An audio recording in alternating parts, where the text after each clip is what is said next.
It looks like we have 9 o'clock, so we'll go ahead and get started. This is room 2, the marketing workshop with BJ Edwards and her guest star Peter. We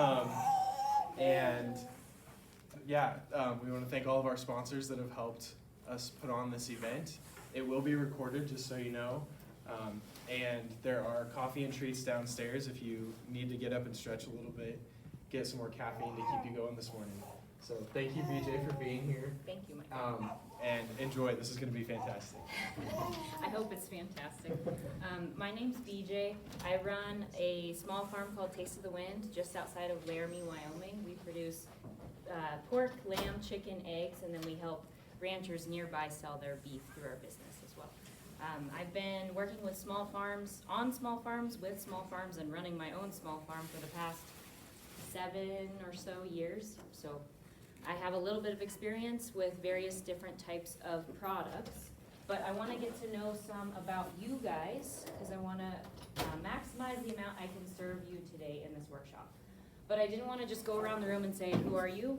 I wanted to get a little bit of collaboration going. So if you can pick someone that's close by to you that you don't already know, I'm going to give you 5 minutes. Write down their name, their operation name. If they don't have one, ask them what they would name their operation if they had one. And then what they grow and produce, where we could go to find those products if we wanted to buy them. Okay? Ready? I'm gonna set a timer, 5 minutes. Well, thank you for participating in that. I know that's a little bit stressful to be thrown into forced interaction, but I appreciate it. So I just want to give you guys a little bit of direction. I hope this doesn't feel like drinking from a fire hose, but it's going to have to move along because we only have a couple hours and we have a lot of stuff to cover. But this, and I have a narrator, so this packet is made so that if we have to kind of breeze through something, you can go back later and work on it in greater detail. So this is going to be your takeaway. Oh yeah, if you don't have one yet, come and grab one. Don't worry about getting up. We can walk around. It's a big room, so. But yeah, don't worry if you feel a little rushed on something. This packet is built to have all the information, and if you want this presentation sent to you afterwards, I'm going to send around a clipboard. You can put your email and info on there, and I'll send it to you. So don't worry.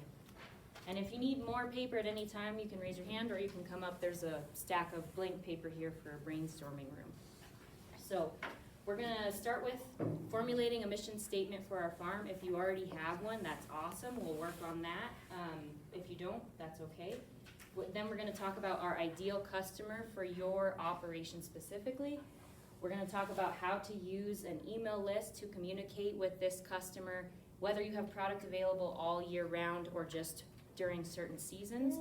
And then we're going to talk about what's called a lead magnet, which is what we use to get people to subscribe to our email list or get them in contact with us in person. And then we'll have a session for questions and discussion. We can talk about whatever aspect of marketing or direct to consumer products you guys want to talk about.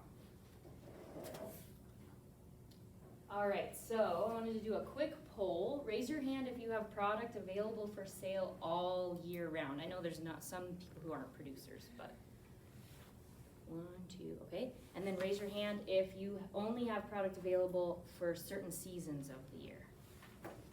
It's okay, so we have, and in Wyoming that makes sense, that we have more people who can only grow things and have them available certain times of the year.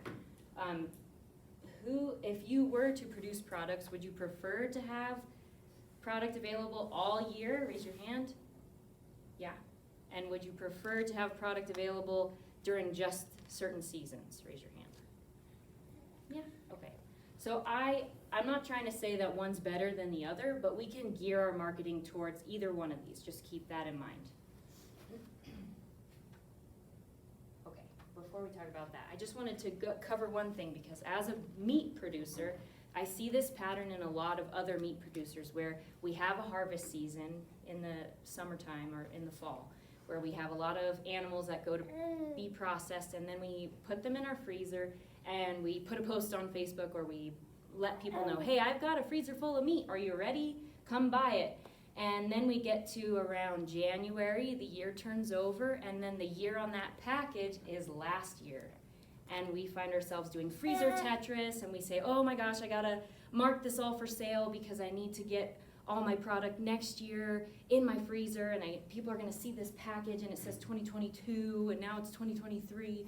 So we're trying to avoid that shuffle with this system. So just keep that in mind. If you have product available year round, we still wanna do that because we wanna be marketing our product ahead of time so that when it's ready, we don't have to put it in the freezer and then take it out of the freezer and get someone a T-bone steak and get someone else some ground beef. So we're working on preserving our time and our energy. All right, so if I were to ask you what your farm's most valuable resource is, what would you guess? You can shout out some answers. Go for it. Probably our hay production. Hay production, all right? But that's hard to say though, because Yeah. it depends. It totally, everything about what we do is, it depends. Anybody else? What would be the most valuable thing on your operation or in what you do? Sorry? Your story? That's valid? Anybody else? I would say our kids, like, we have a lot of kids. Your legacy? Your Yeah. future? And Yeah? laborers, Anybody else? to be honest. Those are some pretty awesome resources that are pretty integral to your operation. I would argue that all of those resources depend on you. They depend on your energy, your time, and your passion for what you're doing. Because ultimately, if you don't have the resources yourself to be doing what you're doing, you won't be producing your product, and you won't have a future in agriculture. So this system is focused ultimately on preserving your time, your passion, and your energy. Because if you don't have those things, it's hard to pour from an empty cup. Not saying that your kids aren't important. I totally get that. Awesome. Okay. So with that in mind, there's one order of business we have to get ourselves in the right mindset. I'm so sorry. He's just gonna narrate the whole time. But we have to get our mindset in the right place before we start so that we can have the energy to get to the finish line, to market our products. So I know a lot of people are looking at doing several different things on their farm. But for the purpose of this workshop, we're gonna try to pick a signature product so that we can focus our energy on that product. Once we get really good at marketing that product, we can expand our efforts to other products. So you can get into this packet now. And we're gonna work on selecting our signature product. So that's here. So there is a page, sorry, let me locate it.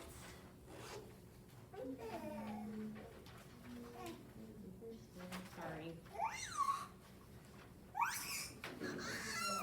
Okay, so number 7 on the, I know we're gonna kind of go out of order a little bit because I'm already guiding you through some of these steps through the presentation. But number 7 on the second page, it says list out all of the business ventures you plan to participate on your farm this year. So if you just want to make a list of all the things that you would like to produce or sell, doesn't mean, you can do things that you're already producing or things that you would like to this year. Don't limit yourself. Don't worry about what anyone thinks about what you're writing on this. I'm not going to call you out and make you present it to the room.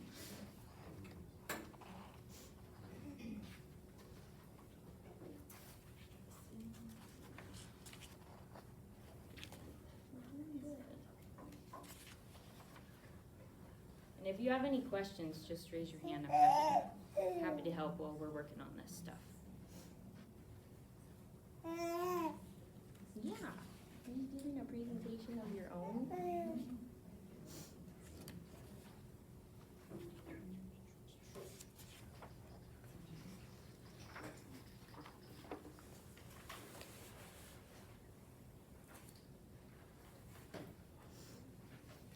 Has everybody had enough time to list out some things that they've, it looks like some people are still writing a little bit. I don't want to rush you too much. Are you wanting us to try to do the revenue as well, or just? Not right now. Yeah, sorry. that I'll have you guys work on your own time. There's 2 other presentations or sessions tomorrow that are focused on how to price your products and financial, I think it's called like financial intelligence. So we're not gonna focus on pricing today, and, but if you have questions about that later, you can feel free to reach out to me. Okay, everybody's got an all right list going on their page. So for each one of those things, let me rephrase that. So there's probably some of those things that you like doing more, or that make more, or that attract more customers. Circle, it's hard for me to say because I don't know how many you have. How many, can a couple of you tell me how many things you have on that list? 4? 3? 4? Okay. So pick 2 of them, and these can be your favorite ones or the ones you think will be the most profitable, and circle those 2. All right, and then if it's easy, just pick one. If it's not easy, let me know.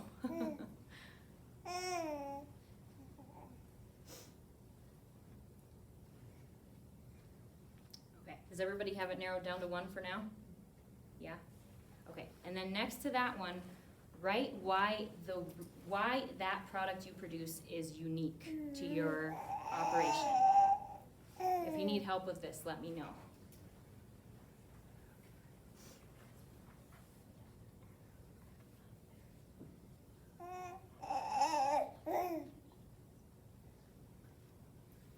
Everybody feel pretty good about that? Anybody feeling like I'm totally lost? Okay, well, I hope that's how you feel. If you're having trouble, let me know. I'm not gonna single you out. I can come help you out where you're at. Okay, so let's see. Oh my goodness. Okay, so this is gonna you can, if you have space on this page, do it on this page, but if not, I have extra pieces of paper I can hand out. We're gonna write this sentence I have up here. I produce that product, your signature product that you just selected, and it is special, different, hard to find because of this. So we kind of started working on this, but we just want to make it a little clearer. Does anyone need an extra piece of paper for this step? Okay, doing good. Okay.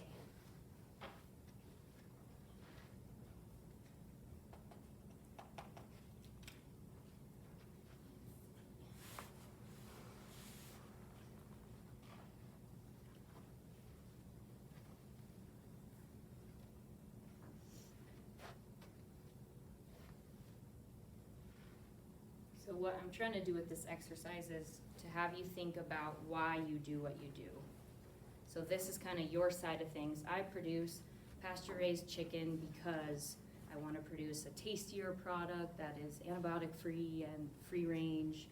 I'm trying to get you to think about why you do what you do.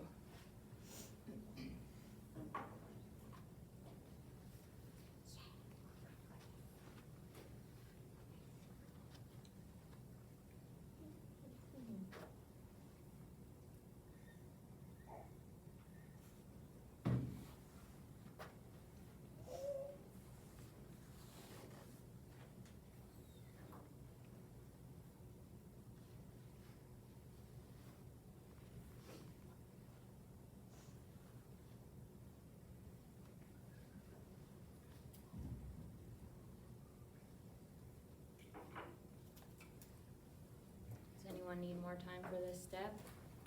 Doing good? Okay. So now we're gonna turn this into our mission statement, but we're gonna do a little exercise to help us with that. So if you'll fast forward in your workbook to the page that has steps 16, 17, and 18. It's like 2 pages forward, I think.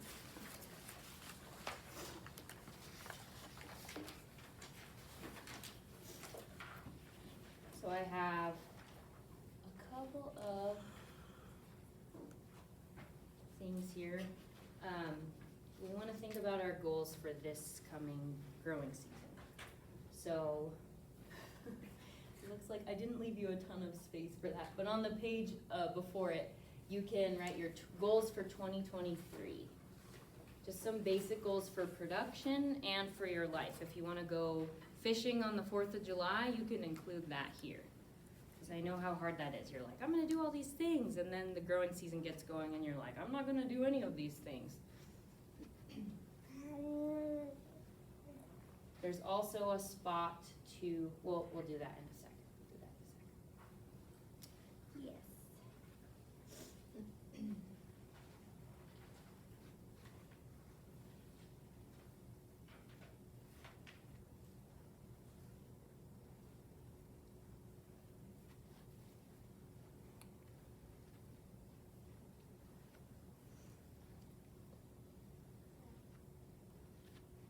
Does anyone care to share what some of their goals for 2023 are?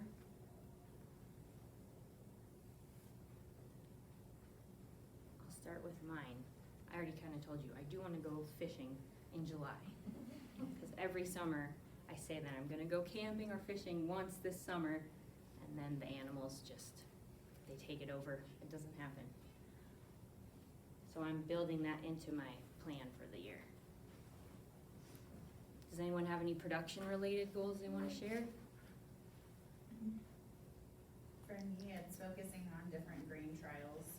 This year, we're focusing on different types of native beets that came from Mexico, and same with native corn. And also, we're going to trial cold hardy rice, growing it in upland style, so dry land basically farming. Wow, that's cool. That's awesome. And that's all within 2023 for those? Yeah. Wow, that's pretty cool. Farmers are so ambitious. That's why we're tired. Yep, anybody else want to share? Yeah? I'd like to sell more land to consumers, either through just word of mouth or through, our website or Facebook page or, to the store direct. Awesome. Do you have a specific amount that you want to sell? No, not Nope, yet. you're open to No, yeah. whatever we can. Right, so let's try to figure that out. Yeah, awesome. That's great. All right, so those are pretty good. I'm gonna, let me check what we're doing. We're doing great on time. So if you wanna take a second, I do have 16 and 17 in this packet are geared towards thinking about 3-year goals and 5-year goals. If you wanna just jot down a couple of those, I think that's a good exercise to do when you're feeling tired or stumped. Or if you're facing something that you're like, good golly, I don't wanna write emails, I don't wanna be on social media, this all sounds overwhelming. Think about your goals, because as farmers, we have no shortage of passion until we get tired. So think about where you wanna see your farm in 3 years and in 5 years. Sorry, I keep saying farm, but I know some people are not farmers.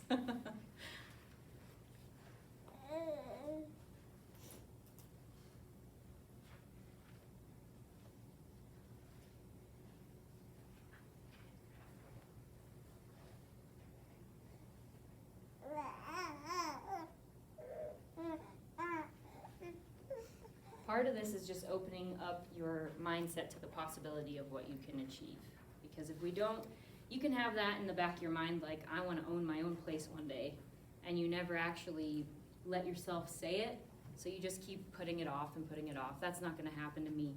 But if you write it down, then it kinda holds yourself accountable a little bit, and you start to think like, okay, that was one of my goals. So it's good to have that in your mind. And we can use that when we're tired or running low on passion in the middle of growing season to say, you know what, I wanna own my own place one day, I gotta push through this. So that's why we're doing this exercise.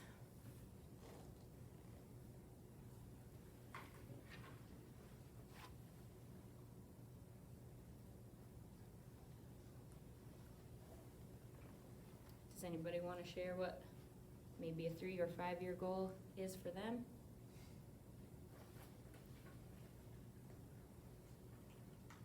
Well, we're hoping to get yaks in the next few months, so Oh, cool. first thing is gonna be human friendly, all through training. We're hoping to get meat whatever, but the big thing for us is friendlying them so that we can, I wanna hook them to a cart, build a cart eventually and have them in a parade. Wow. Along with all the furry products that come from them as well, but just to grow our herd and rotationally raise them to improve the soil as well. So Cool. that's definitely gonna be 3 years, cause we're getting really young heifers, so it'll be a while before we can grow our herd. That's a well fleshed out goal. I like it. That's really cool. Anybody else?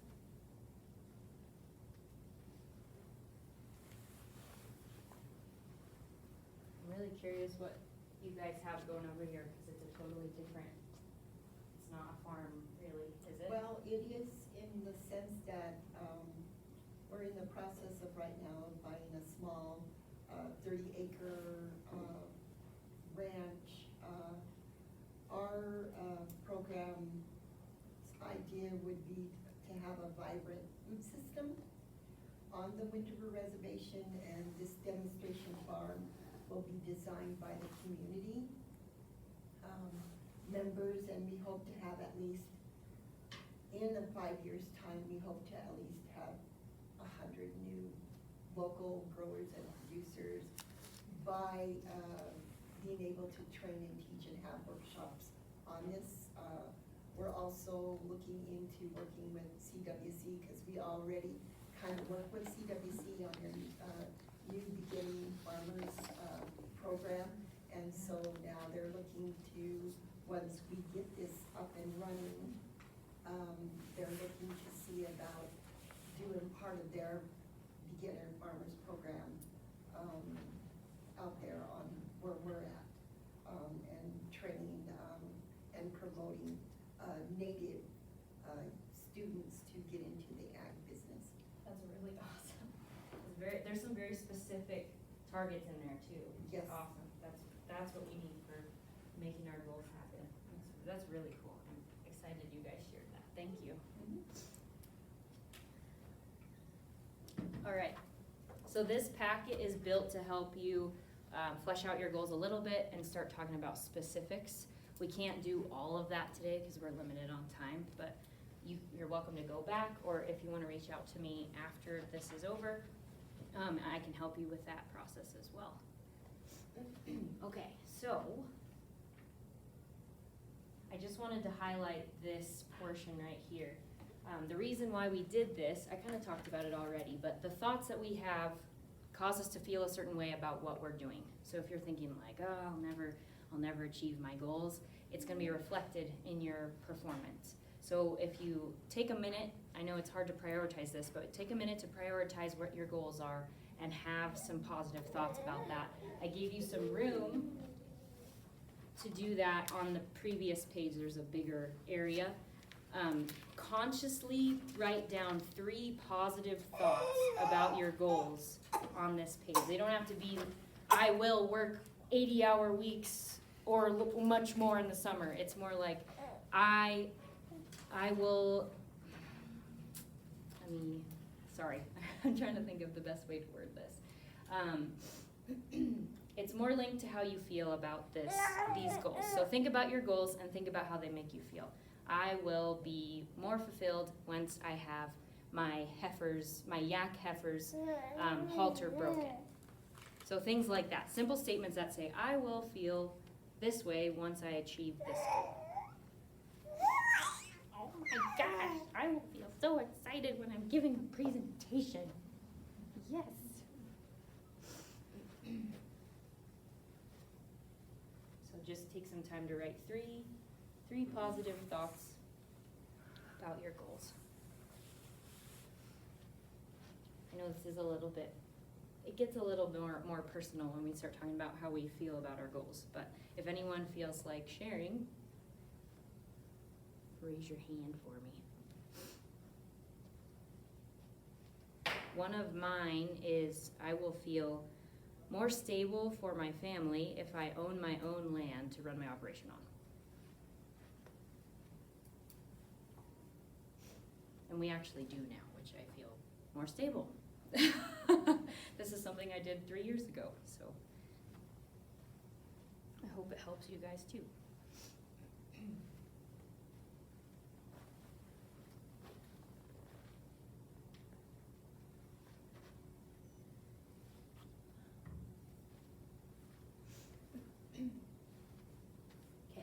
everybody had a chance to write at least one of these down?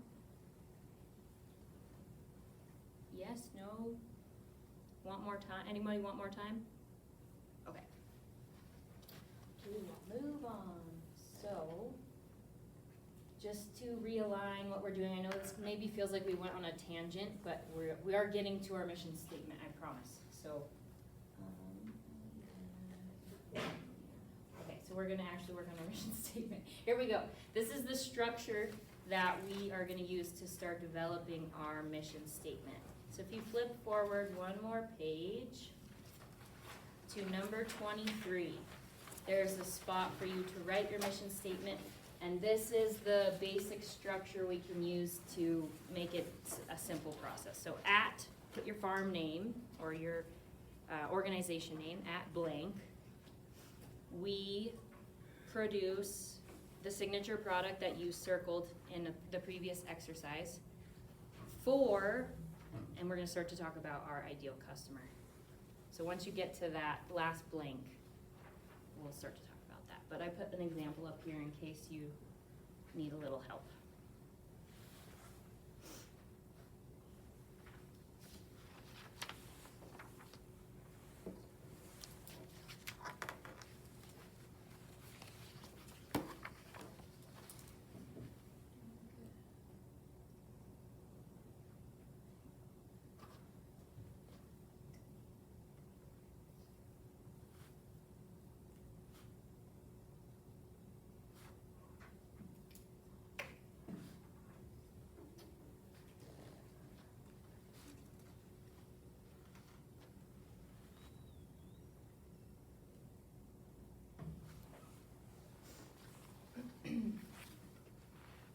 Does everybody feel pretty good about that step so far? Raise your hand if you want more time. Okay.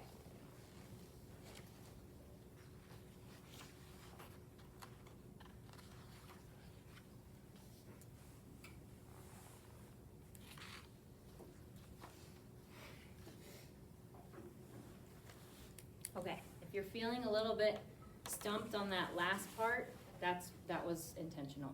So don't feel bad. That's kind of a big jump. So that's what we're gonna talk about next. The ideal customer. So when you ask most farmers, who do you want to sell your product to? A lot of people say, anybody with money in their wallet. But that is a dangerous path to go down, because if we target our marketing to everyone, it's gonna come across as pretty vague and bland. So what we need to do is dig into who we are serving specifically. And that's gonna be different for every person in this room. Even though we're all producing quality local food, we're all a little bit different in what we do, and we all appeal to slightly different people. So this is what turns us from competing with each other to working together. There's plenty of people to purchase products. Everyone has to eat 3 times a day at least. So we don't have to feel like we're competing with each other all the time. But this step we get super detailed, and that is why the next section of your packet, it's called 50 Questions to Get to Know Your Ideal Customer Avatar, is the biggest part of this packet. This is the foundation of what we're doing today. So I put together this packet. We're not gonna be able to answer all 50 questions today, but this is set up so that you can use this in the future to get a really good handle on who you're serving after this class. So some of the things that we're gonna try to get to know in this process are their age, their interests, their priorities, what their race is, their life choices, where they live, where they spend their time, and what matters to them. Those last 2 are super important, because that is what is gonna drive that connection between you and your customers the most.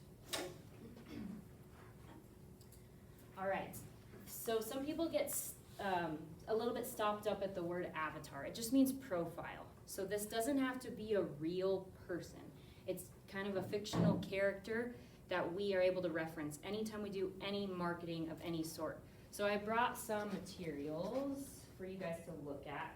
This is some of the stuff that I've put together for my ideal customer avatar, and I just wanted to give you the chance to look at it if you wanted to. But mine, all my stuff is bright pink, because my ideal customer avatar is a female. And you can look at my stuff. I run a year-round CSA, so this is our cookbook that we put together to go with that monthly CSA box. And then I sell a lot of beef, so I put together this book because I know a lot of females that are like my customer avatar have trouble knowing what to do with things like a beef liver, but they want the nutrients of that beef liver for their family. So I put together a book describing what to do with every single piece that comes off of one of our beef cattle.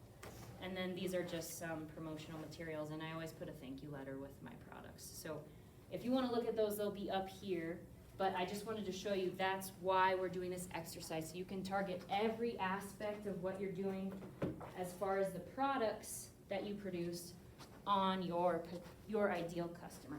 So if you have someone that you've sold to multiple times, they're a great customer, they always come talk to you at the farmer's market, you can use that person. If you don't have someone in mind already, or you don't even have an operation, that's okay. I created a couple of sample people on the first page of that part of the workbook. You'll see all their fictional faces. Those are just stock photos I pulled off of Instagram. And I made up little hokey names so they're easy to remember. So Faith the foodie, Paul the power lifter, Paige the practical planner, Bree the busy mom. You can pick one of these if you think it's sort of close to your ideal customer, or you can make up your own.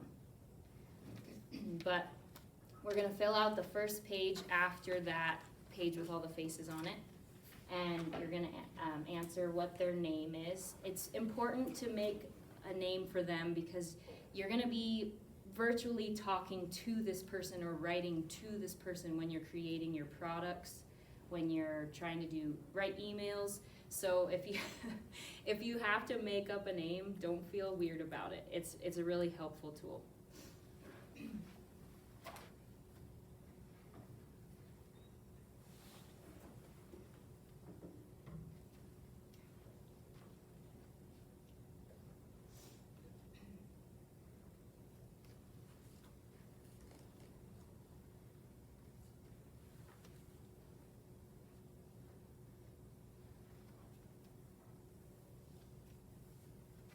My ideal customer avatar is Homesteading Heidi. That's who I use for my business.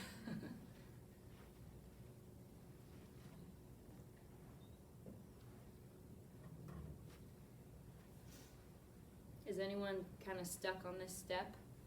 You're all feeling pretty good about it, so yeah, a little bit? Yeah, because again, we have multiple things, so. So that's why, for the purpose of this workshop, we're gonna focus on that signature product. Yeah. Because you can have different customer avatars for different products. That's definitely something that some of us have to do. Especially for someone who's raising something like yaks, where you have multiple products, you're not necessarily gonna sell all those products to the same person. Someone who's interested in fiber arts may not be interested in high protein, clean beef. So that's why we pick one product and we work through this process with that product, and then we can start again and work through this process with other products as we get better at this.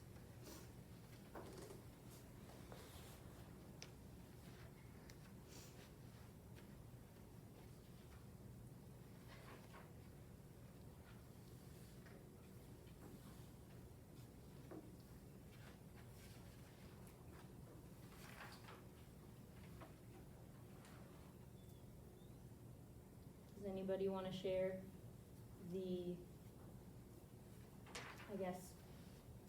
does anyone want to share who their customer avatar is? Mine is Gets It Gail. Awesome. How far have you made it down? Do you know if they're male? She's a female. Where do they live? I just put, 'cause that's a big population up by us Bozeman. Okay. They're 30, not really religious. They're, white, like Scandinavian. Okay. They're married, 3 kids, favorite color is sage green, her favorite food is bone broth. Awesome. She's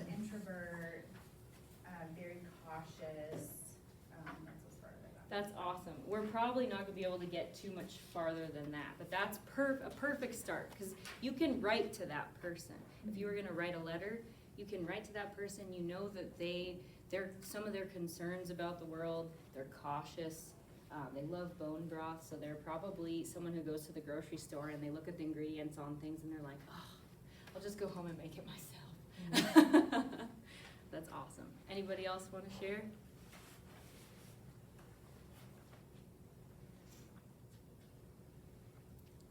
I haven't heard anything from the back row back here. Do either of you want to share a little?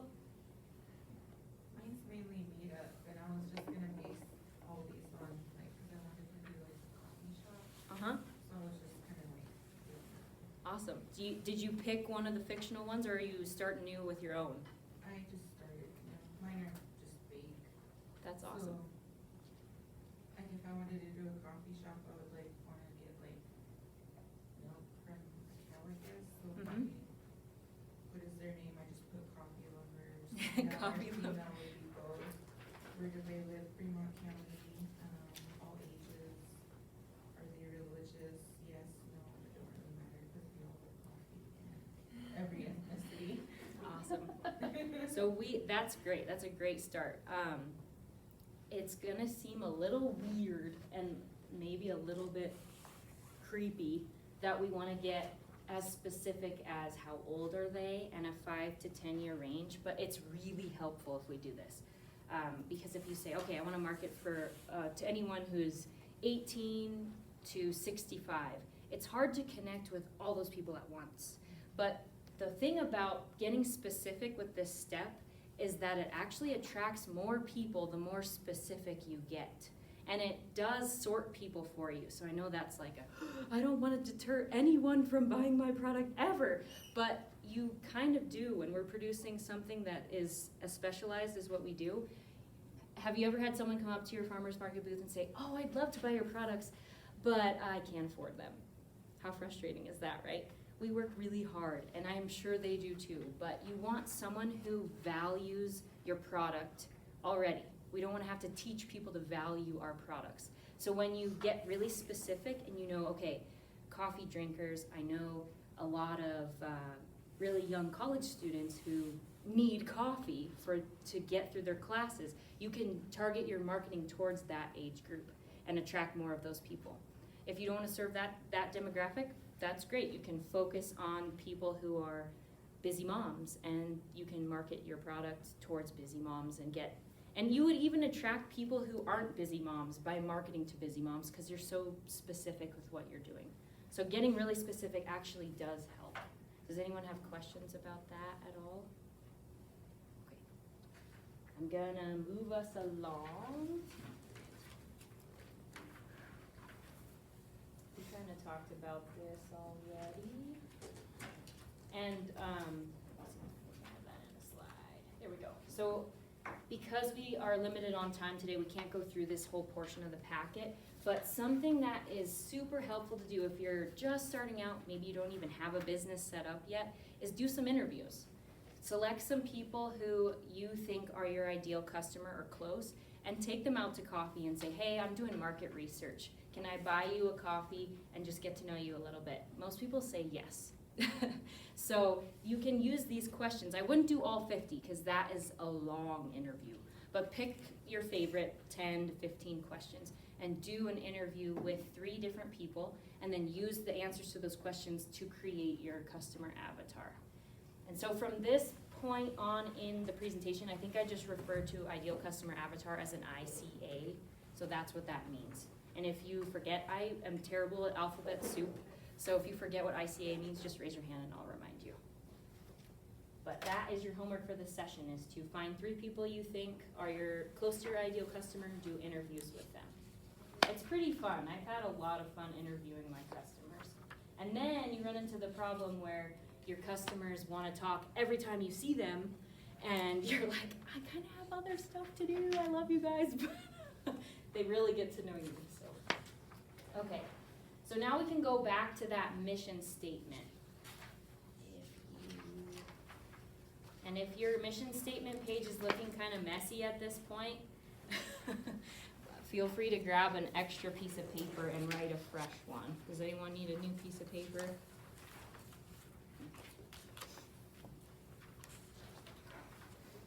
So now you can insert your ideal customer avatar in that last part.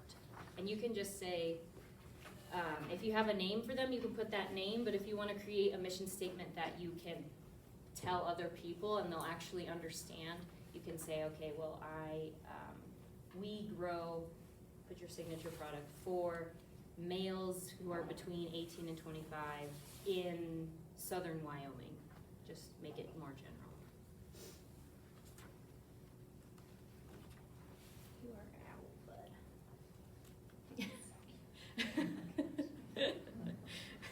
I can tell my presentation style is just enthralling. I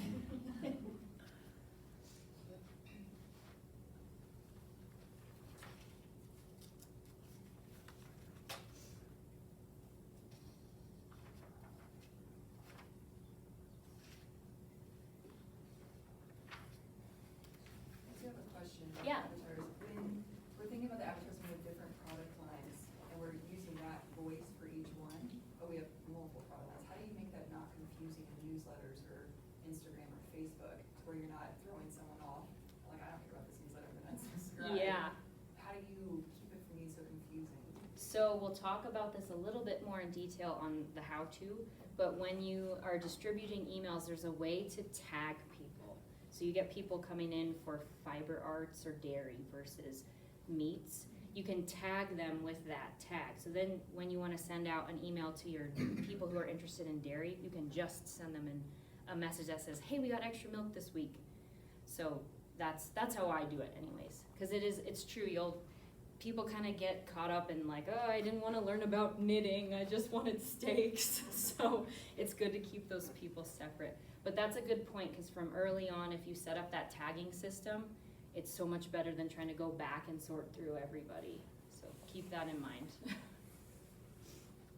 Okay, so the last page of this unit has, all of these units have like a summary page, and it just kind of goes over all the aspects that we can use this, what we just did for. So when you're designing your brand's visual identity, I kind of talked about how all my stuff is bright pink, and I have a rainbow animals, it looks crazy. If I was marketing to Powerlifter Paul, I wouldn't use those marketing tactics because he doesn't want to be carrying a bright pink book around at the gym. So it's relevant to when you're developing your products themselves, what you call your products. If you're creating bundles to sell your products in, you name them according to who you're selling to. When you do social media and blog posts or emails, and let me think, is there anything else? Yeah, that's about it. But just keep in mind, that's why we started with our ideal customer. Okay, so now, does everybody feel pretty good about their mission statement now? Anybody have any more questions about that? Okay, we're gonna move along. We talked about that already. So, now moving forward, we kind of just talked about this too, but the reason we did this first is because we're gonna target our lead magnets and our funnel system to get people to our product on this ideal customer avatar. And then we'll talk about what we need to do to write emails to these people. So the reason why I'm encouraging emails rather than just going on Facebook and posting, hey, I've got beef for sale, is because you do not own the traffic on social media. And if you think about it, you don't own the traffic at the grocery store, you don't own the traffic at a farmer's market, you don't have a guarantee of being able to talk to those people, and you can't control whether they come to you or not. So it's hard to base your business on something as unpredictable as that. So why we funnel people to an email list is because we now own that contact information. Nobody can take that away from us. If Facebook changed their rules all of a sudden tomorrow and said, all your followers aren't your followers anymore, you'd be kind of hosed, right? All that work you did would just go down the toilet and there's nothing you can do about it. So we create a funnel from in-person interactions, social media, and even our website.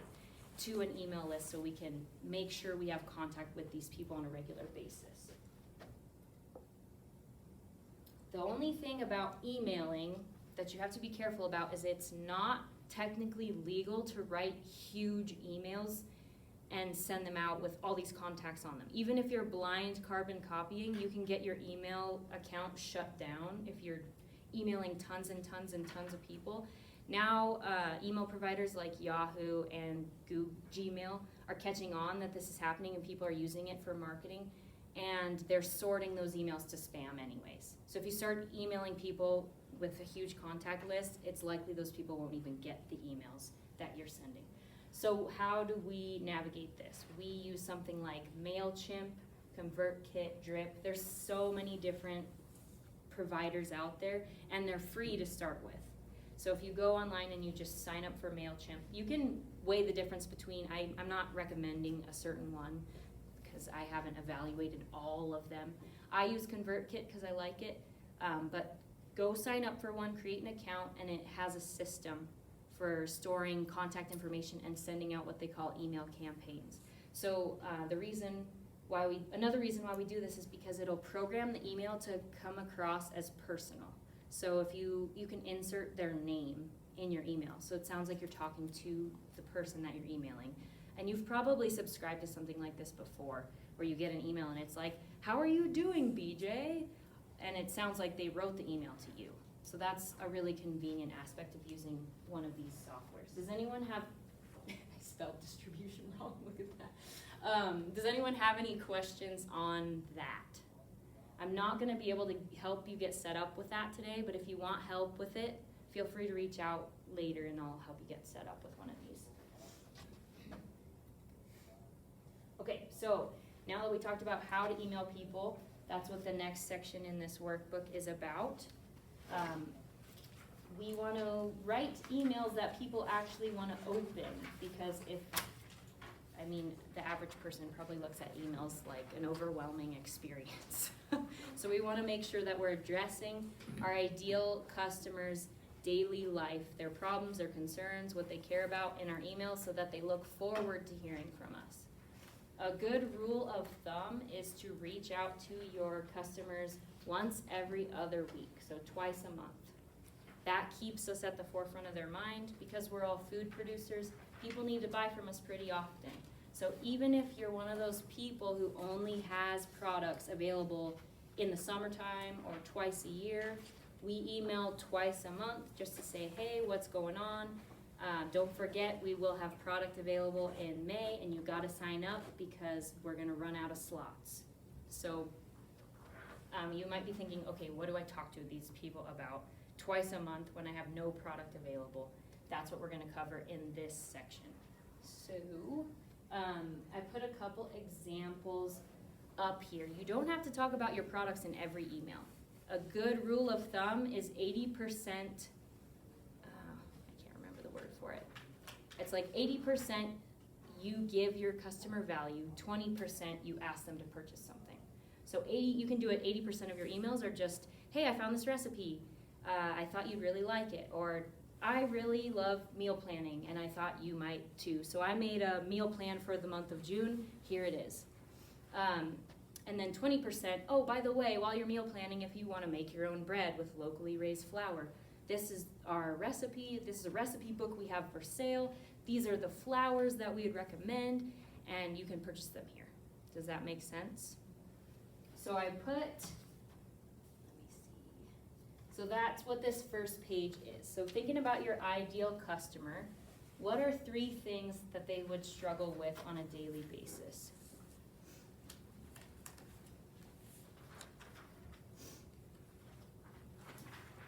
Sarah, you said yours was get it, Gail? Mm-hmm. So 3 things, I'm just talking to the whole group here, but 3 things I could say Get It Gail struggles with are time to make her own bone broth because she can't find a good bone broth in the store, running out of time to make quality meals for her family because all the bread in the grocery store is full of junk. Let's see. And you don't even have to pick food-related things. because everyone has a life outside of eating. You can pick, like for Paul the power lifter, you would have to really get into, I probably shouldn't pick that because I don't go to the gym ever. But you'd have to get into their life and see what their struggles are. If you can talk to them about things that are not related to food at all, you will win their trust. Sorry, do I keep walking out of the hopefully they'll still be able to hear me.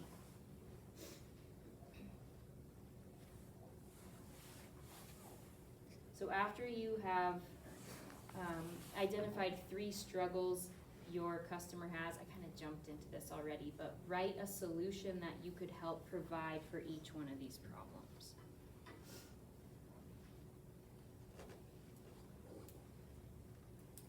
Does anyone need help with this step at all?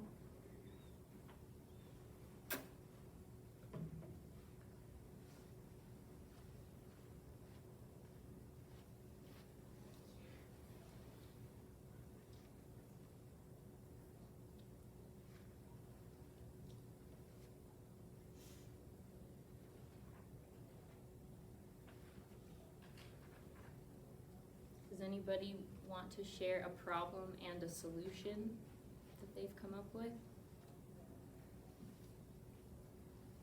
Carrie, I haven't heard anything from you yet. Not really sure. Okay. Except I'm in learning mode more than anything else. I'm curious what I'll be interested to hear what you say on the survey I send out afterwards. With your marketing background, I'm excited to learn, so thank you. Of course. Beth, do you have anything to contribute for this step? Well, I was just thinking of the struggle with daily would be the onslaught of information. That's a good one. Yeah. Do you have a proposed solution? Well, I was just trying to put my mind around it, like you have to become a trusted source. So how you build that trust Mm-hmm. So is important. this gets a little bit down the rabbit hole. Who is your ideal customer that you've identified for this workshop? Oh, well, for me, I'm thinking of marketing for the foundation. So Uh-huh. it's Andy Frank, who is an alum or friend of CWC. Okay, that's awesome. So then, one of his problems is the influx of information, and he wants to navigate that or somehow sort through what is actually worth trusting, right? So, if you were gonna write an email to Andy Frank, you said, that was about that, you could title it something like, "Holy cow, my email box is full," or "My inbox is full." And if that was in my email inbox and I was concerned about my inbox being full, I might consider opening that one. And something you could consider that would help him is that there are these email sorting, they're free, and they're email sorting, email bundling softwares that you can enroll in. And they'll automatically take a bunch of promotion-like emails and put them into one. So then you can choose whether you want to open that or not, and it cuts your time by 5 times. And so when you open your inbox, there's 5 times less emails in there. So that's an example of one basic solution, like, hey, we want to help you out. We know who you are. And that sort of thing establishes trust. Does that make sense? Okay.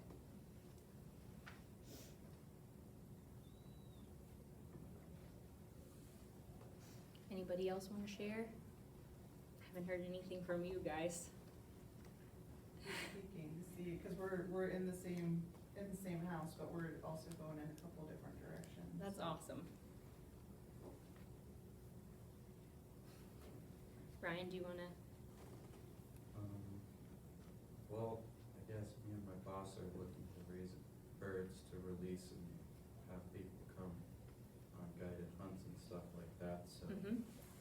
One of my issues was people not having enough time, or thinking they don't have the time to come hunt, and the solution was to book time slots for them to come, so they have the time slot, and then they're like, can't do anything else, I've already paid for it. There you go. That's great. I love that. So you could title an email that says, "No time for your favorite pastime," and maybe they would open that because they're like, yeah, it's every summer. I wish I could go on a bird hunt, but I just haven't been able to make the time. So that's awesome. Okay, so we kind of talked about it a little bit, but in the context of writing emails. But now let's talk about how to gear this towards developing products. So if you were gonna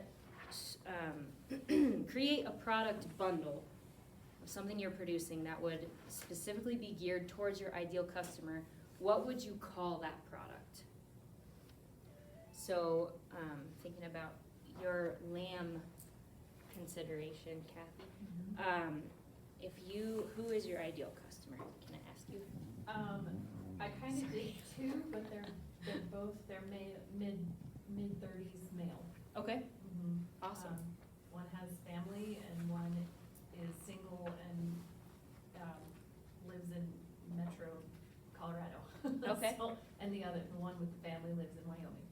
So, but yeah, I guess, yeah.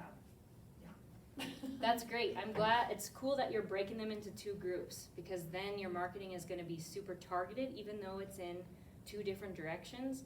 It's better to do that, because then you can be like, well, this one's working and this one isn't, or maybe they're both working. But that's great. I'm glad that you're doing that. So if you're gonna develop a product for the single guy in Colorado, you could do something like, the average steak won't impress your girlfriend on your date tomorrow. So that might make him open that email, because he's like, oh my gosh, are they creeping on me? Why do they know that I have a date tomorrow? So Yeah. so if you're gonna develop a product bundle for someone like that, because remind me where you're located. I'm here. You're here. So if you were gonna market to somebody in Metro Colorado, you'd be shipping that product, correct? Right. And it's not super profitable to ship one lamb chop to somebody. Right. So you wanna ship something like half a lamb, but calling it a half a lamb is not gonna attract someone in Metro Colorado. They have no idea what a half a lamb is. So you could title your product something like, "Impress her tomorrow night steak dinner." And you can partner with other producers and create a steak dinner with all the ingredients delivered to his door. I had also, as one of the 3 struggles that they face daily, I put making meal plans or recipes, and so a solution would be to provide recipes or a cookbook with it or something. So Yeah, that's same, great. with that product together. And provide- people in areas like Denver, Phoenix, they're so used to just jumping on Amazon and ordering what they want for dinner tomorrow. Yep. It's Yeah. nuts. Yeah. So if you have a product that can do that for them, and they have a talking point, because they know they're a rancher, and they know where they are, and they've seen pictures of the sheep, and maybe they've Right. come and visited your farm, that's the know, like, and trust factor that you need. Yep. So that's That awesome. was the other one I put down, was trust and reliability. That's great. Awesome. Thank you for sharing Yeah. yours. Okay, people, are you feeling good about this so far? Anybody want any help specifically? Oh, we're doing okay? All right, we're gonna move along. Okay, so I put a section in here. I think we've worked on this a good amount, so we're gonna skip. But there's a section in here where you write 25 titles to emails, so that you have, for you who just walked in, are you attending? Sort of, I'm with UW. so- Okay, do you want a packet? Yes. Okay, I'll grab you one, so Okay, you don't thank have to you. be totally lost. We're on, gosh, I should have numbered these pages. We're in the 3rd section that's about email campaigns now. But, so basically what a lot of us struggle with as producers is that we're not amazing writers, because we'd rather be outside growing things than sitting on a computer or writing.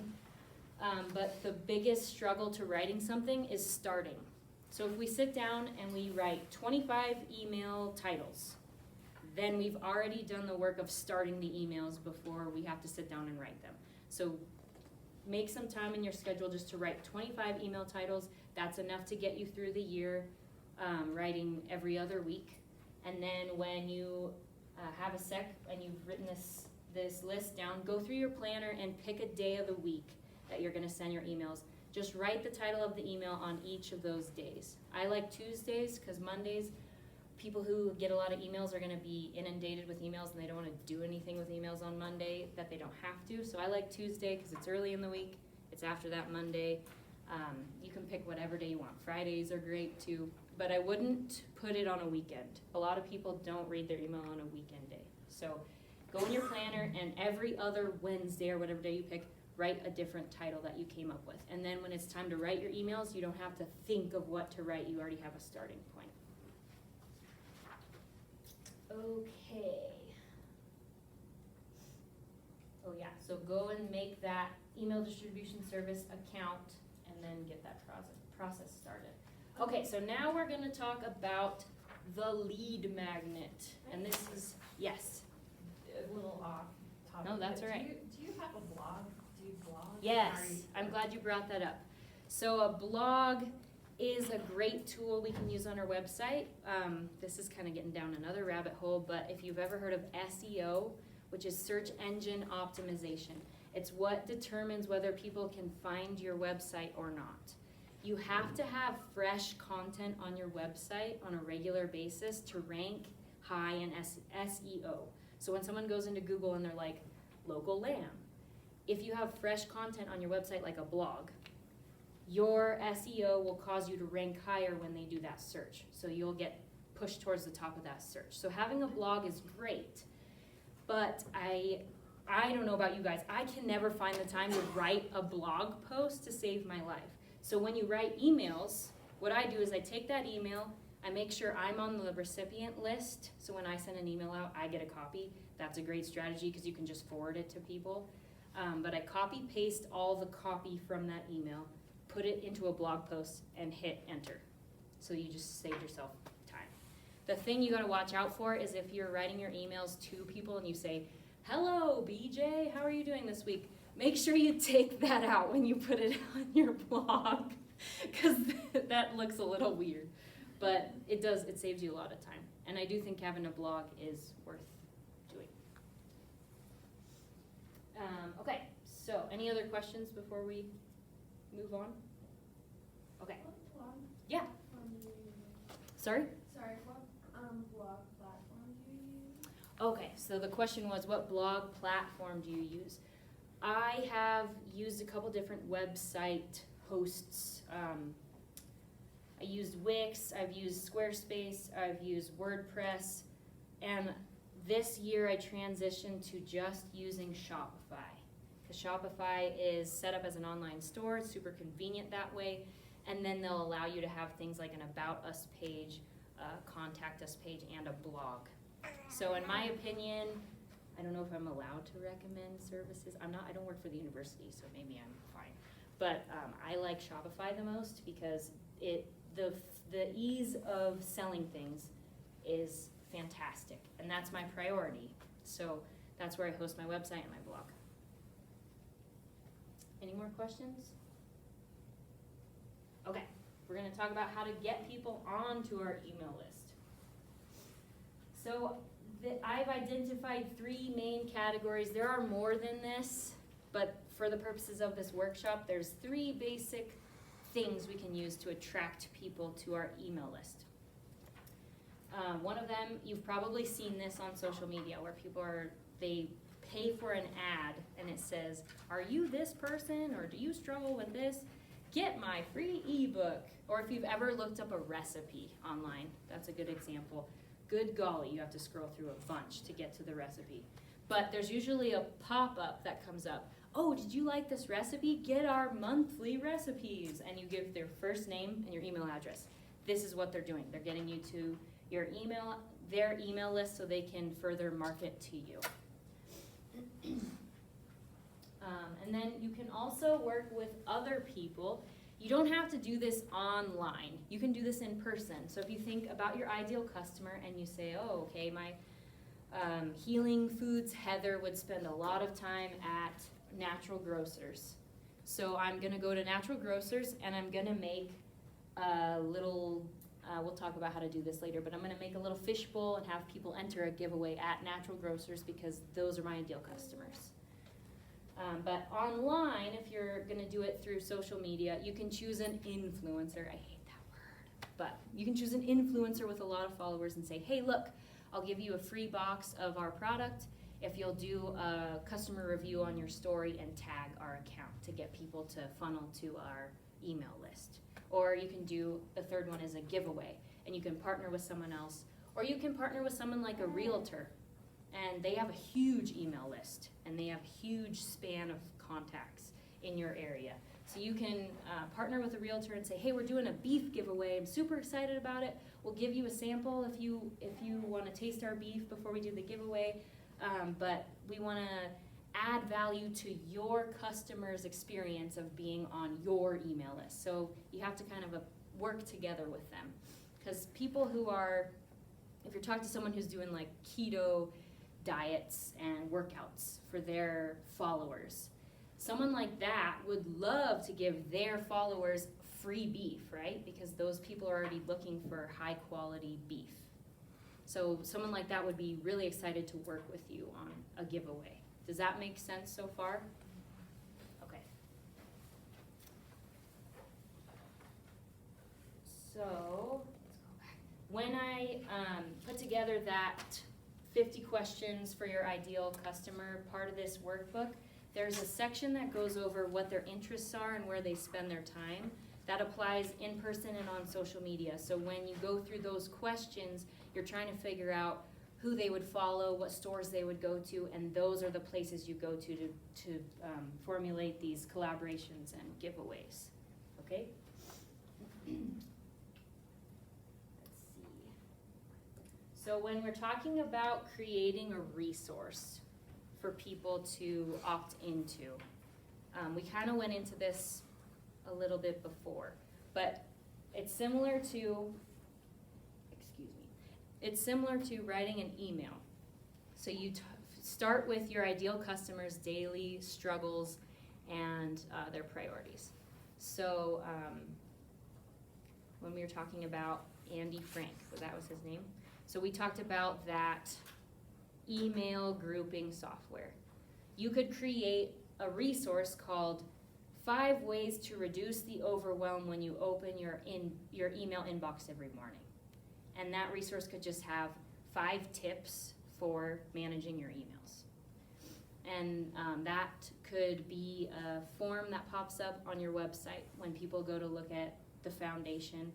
And this is probably not appropriate for to have a pop-up, but I'm just using that as an example. But you have a pop-up that says, hey, do you feel overwhelmed every Monday when you have to sit down and open emails? We want to help you out. Let us email you this resource we made. Put your first name, your email address. Does that make sense, how that works? Yeah? Anybody confused? Okay, so we're gonna work on coming up with a lead magnet like this that could be targeted at your ideal customer. So pick one of these.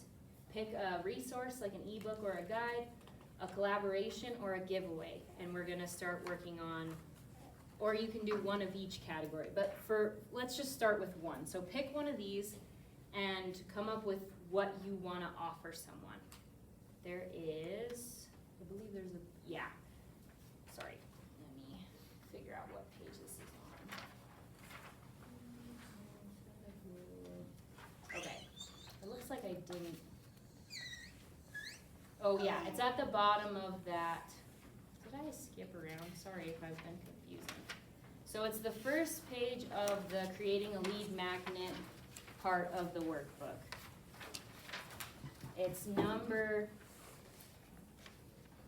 yeah, this is kind of similar to what we did before, but number 1, we're gonna identify 3 struggles that our ideal customer avatar has. You can use the same ones we did before. And then we're gonna write solutions to those, and then we're gonna come up with 2 lead magnet ideas from those struggles and solutions. So we're gonna try to create 2 of these right now. Are you thirsty? Kirsten.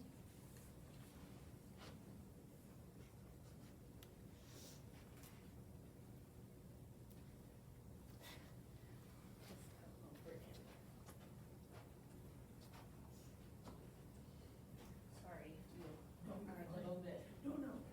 I'm co-presenting with Jennifer tomorrow. Okay. And so I thought, first off, I want to sit in so that I can remember what you're talking about. Okay. They're very similar topics. Awesome, yeah, are you the Strategic communications. strategic communications? Okay, awesome, that's great. And I know often people will come to that as well. Always hate it. Get someone else. I wouldn't say, you heard this yesterday. And It's not just a repeat. Yeah. Yeah, that's great.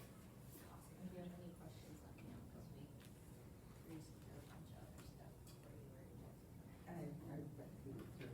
Okay, great. Yeah, everything is included in that in a lot more detail than my presentation, so. Perfect. That's all. Thank you. Yeah. And thank you for coming out for doing this. Yeah, thank you. I'm excited. You work with Peyton. Yeah, I was in extension with him for a summer, and then I've been in contact, I collaborated on a couple things since. So Yeah. I jumped all over the place and did all kinds of things for a while. Where are you from? Cheyenne. Cheyenne, awesome. Yeah, I'm an extension educator in Cheyenne. So you had fun growing up, I'm sure. Yeah. Good, which way did you go? Casper. Okay, but did you go I-25? I-25 to Casper and then across, 20. Okay, It wasn't bad at all.